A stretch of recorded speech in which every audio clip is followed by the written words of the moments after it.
আন্তর্জাতিক বাংলা সংবাদে আপনাকে স্বাগত। শুরুতেই সংবাদ শিরোনাম।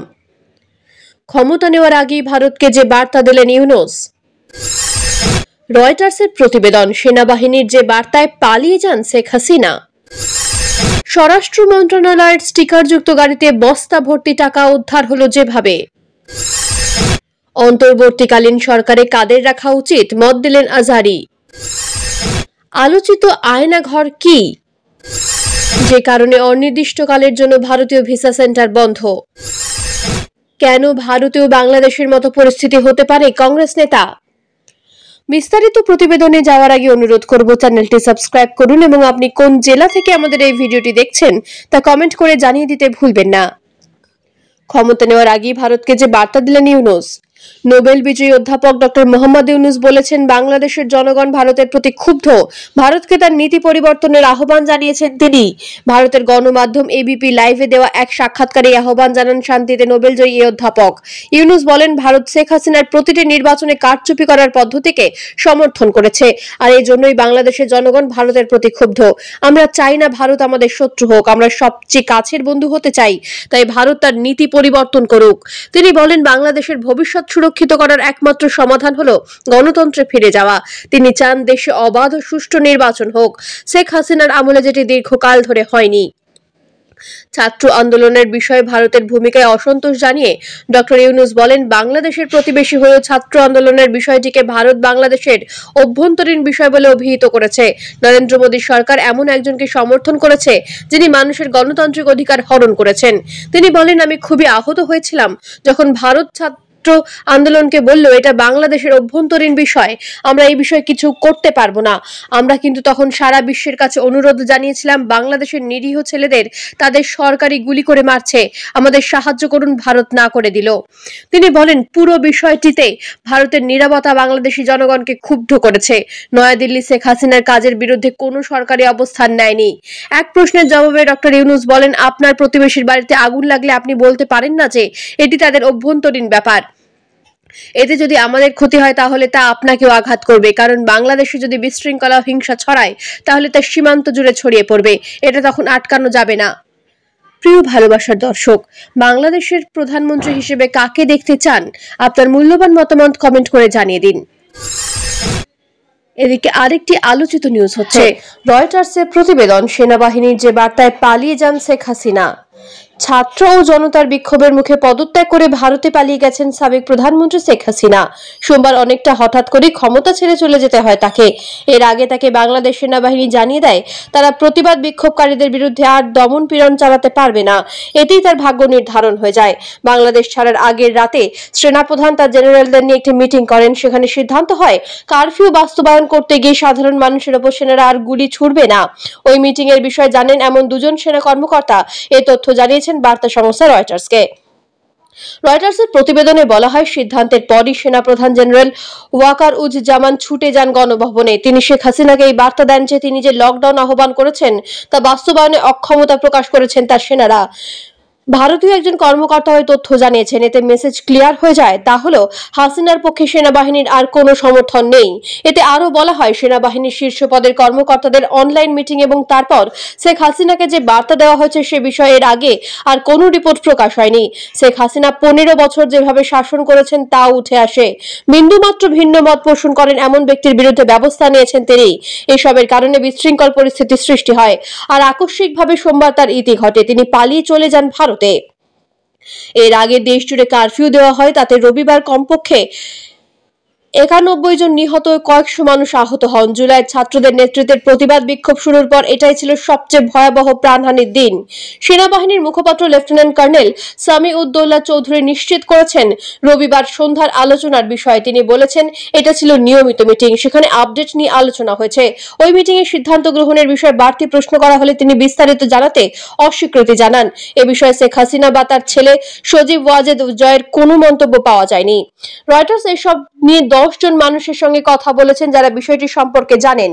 এর মধ্যে আছেন 4 জন সেনা কর্মকর্তা এবং বাংলাদেশের অন্য 2 জন সূত্র। তারা বিষয়টি স্পর্শকাতর বলে নাম প্রকাশ করতে চাননি। গত 30 বছরের মধ্যে 20 বছর বাংলাদেশ শাসন করেছেন শেখ হাসিনা। জানুয়ারিতে তিনি টানা 4র্থ দফায় নির্বাচিত হন। এর আগে বিরোধী দলের হাজার হাজার নেতাকর্মীকে গ্রেপ্তার করেন। প্রধান বিরোধী দল নির্বাচন বর্জন করেন। তিনি কঠোর হস্তে ক্ষমতা কুস্তিগত করেছিলেন, কিন্তু শেষ পর্যন্ত আদালতের এক রায়কে কেন্দ্র করে তার সেই ক্ষমতা চ্যালেঞ্জে পড়ে। ছাত্রদের আন্দোলনে সেই রায় পরে সংশোধন করা হয়, কিন্তু প্রতিবাদ বিক্ষোভ রূপ নেয় শেখ হাসিনাকে ক্ষমতাচ্যুত করার আন্দোলনে। প্রিয় ভালোবাসার দর্শক, বাংলাদেশের প্রধানমন্ত্রী হিসেবে কাকে দেখতে চান? আপনার মূল্যবান মতামত কমেন্ট করে জানিয়ে দিন।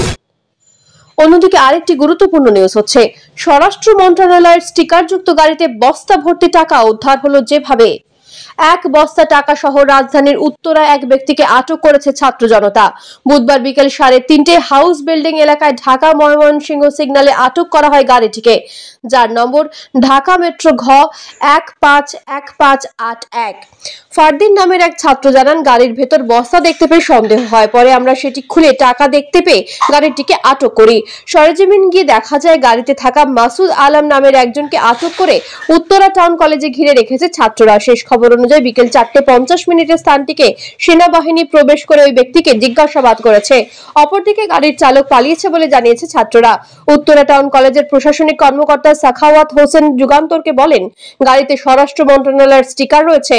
ওই ব্যক্তি টাকাগুলো নিজের অফিস কর্মচারীদের বেতনের টাকা বলে দাবি করেছেন। বস্তায় 2.5 কোটি টাকা রয়েছে বলে জানিয়েছেন ওই ব্যক্তি। এদিকে আরেকটি আলোচিত খবর হচ্ছে, অন্তর্বর্তীকালীন সরকারে কাদের রাখা উচিত? মত দিলেন আজহারী। অন্তর্বর্তীকালীন সরকারের প্রধান ডক্টর মোহাম্মদ ইউনূসকে সশস্ত্র বাহিনী সব ধরনের সহায়তা করবে বলে জানিয়েছেন সেনা প্রধান জেনারেল ওয়াকার উজ্জামান। আগামীকাল বৃহস্পতিবার রাত 8টার দিকে অন্তর্বর্তীকালীন সরকারের শপথ অনুষ্ঠান হতে পারে। অন্তর্বর্তীকালীন সরকারের সদস্য সংখ্যা হতে পারে 15 জনের মতো, 2-1 জন বেশিও হতে পারে। তবে কাদেরকে নিয়ে অন্তর্বর্তীকালীন সরকার গঠন করা উচিত সে বিষয়ে মত দিয়েছেন জনপ্রিয় ইসলামী বক্তা মিজানুর রহমান আজহারী। বুধবার রাতে নিজেদের ভেরিফাইড ফেসবুক পেজে এই নিয়ে একটি স্ট্যাটাস দেন আজহারী।